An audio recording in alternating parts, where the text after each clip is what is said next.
मेरे दोस्त, पेशेंस की ही बात मैं आपको कर रहा हूं।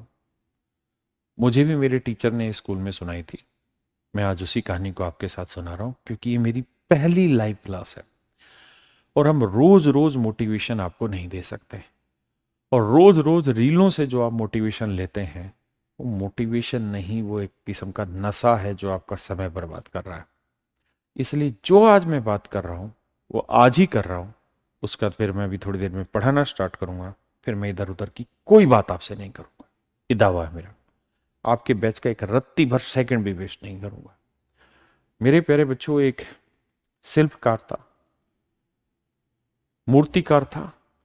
वो पत्थर में धीरे धीरे चीनी हथौड़े से एक मूर्ति बनाता था।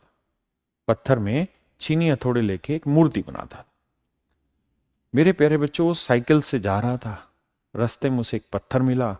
उसने उस पत्थर को कहा कि भाई, मैं मूर्तिकार हूं और मैं तुझमें काट छाट करूंगा और तुझमें भगवान बना दूंगा, भगवान की तेरे अंदर एक मूर्त बना दूंगा। उस पत्थर ने कहा कि भाई बना दे, अगर भगवान की मूर्ति बनाई जा सकती। मूर्तिकार ने अपनी कलम ली, पत्थर लिया, छीनी लिया, हथौड़ा लिया और धीरे धीरे उस पत्थर में काटना छाटना शुरू किया और धीरे धीरे धीरे धीरे उससे भगवान की मूर्ति बनाने का प्रोसेस स्टार्ट किया, जो कि बहुत लंबा था। अब जैसे जैसे वो पत्थर को काटता छाटता, पत्थर को दर्द होता, पत्थर को और दर्द होता, पत्थर को और दर्द होता। लेकिन पत्थर वो पेशेंस रख ही नहीं पाया। पत्थर ने धीरे से हाथ उठा दिया कि भाई नहीं, इससे ज्यादा दर्द सहन नहीं होगा, इससे ज्यादा पेशेंस मेरे में नहीं है। ऐसा कर, मेरे को भगवान नहीं बनना, मैं जैसा हूं यहीं छोड़ दे, तू जा, निकल यहां से।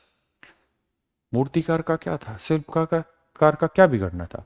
उसने फिर अपनी साइकिल उठाई और टन टन टन टन करके आगे चलता रहा। उसे फिर एक और आगे ऐसा ही पत्थर मिला। उसने उस पत्थर को कहा मूर्तिकार ने कि भाई, मैं मूर्तिकार हूं, मेरा नाम राकेश यादव है और मैं आप में भगवान की मूर्ति बना सकता हूं, मेरी ये कला है। उस पत्थर ने कहा कि भाई, भगवान की मूर्ति बना सकता है तू मेरे अंदर, तो बना दे यार, फिर क्या बुराई है। तो उसने कहा लेकिन बना तो दूंगा, लेकिन पेशेंस बहुत रखना होगा। तू सोचे 2 मिनट बाद तेरे को दर्द और फिर तू मना करे तो मेरी भी मेहनत बेकार जाएगी। तो देख ले, मैं पीछे भी एक पत्थर के साथ ऐसा करके आया, उसने थोड़ी देर में हाथ खड़ा कर दिया, भाई मैं दर्द सहन नहीं करूंगा। तो तू दर्द सहन कर पाए, पेशेंस रख पाए तो बता। अगर तू इस 10% में है तो बता, 90% वाला है तो छोड़ के जा, तेरा काम खत्म। उसने कहा ना ना, मैं सहन कर लूंगा भाई। मूर्तिकार ने धीरे धीरे काम करना शुरू किया, उस पत्थर में काट छाट करनी शुरू की और धीरे धीरे धीरे धीरे धीरे धीरे मेरे प्यारे बच्चों, उस पत्थर में मूर्ति बनाने का काम शुरू किया। उसमें दर्द हुआ, उस पत्थर को और दर्द हुआ और दर्द हुआ, पेशेंस की इंतहा हो गई। लेकिन उसने मन में ठान लिया कि मेरे कितना भी दर्द हो, लेकिन अगर मुझ में भगवान की मूर्त बन सकती है तो मुझे जरूर बनना चाहिए उस रूप में। मूर्तिकार ने धीरे धीरे उसमें एक भगवान की मूर्त बना दी और मूर्त जब बनी तो बड़ी सुंदर बनी। उसे एक पीपल के पेड़ के नीचे रख दिया। अब लोग आने जाने लगे, उन्होंने देखा यार भगवान की बड़ी अच्छी मूर्त रखी हुई है, कोई अपने आप ही कोई मूर्त पैदा हुई है। तो उन्होंने सोचा एक मंदिर बनाया जाए और मंदिर में इस मूर्ति का भाई स्थापित किया जाए इस मूर्ति को। तो पंडित जी बुलाए गए, बहुत सारे लोग आए, मूर्ति स्थापित होने लगी। फिर बोले यार एक ऐसा कटा छटा पत्थर लाओ जिसपे नारियल आसानी से फोड़ा जा सके। तो ढूंढने लगे तो थोड़ी दूर में एक ऐसा पत्थर पड़ा था, वही वाला पत्थर जिसने थोड़ी देर में हाथ ऊपर उठा दिए थे कि भाई मुझे दर्द हो रहा है ज्यादा, मेरे को और काट छाट मत कर। बोले यार ये पत्थर ठीक है कटा छटा, इसको रख दो मूर्त के सामने। इस पे लोग आएंगे, नारियल फोड़ेंगे, इसको रोज दर्द करेंगे और इस पे पानी फोड़ के और भगवान की मूर्त पे वो पानी चढ़ाएंगे जिसने एक वक्त पे बहुत इंतहा तक दर्द सहा। अब उसको जीवन भर वो जल अर्पित किया जाएगा, उसकी पूजा की जाएगी।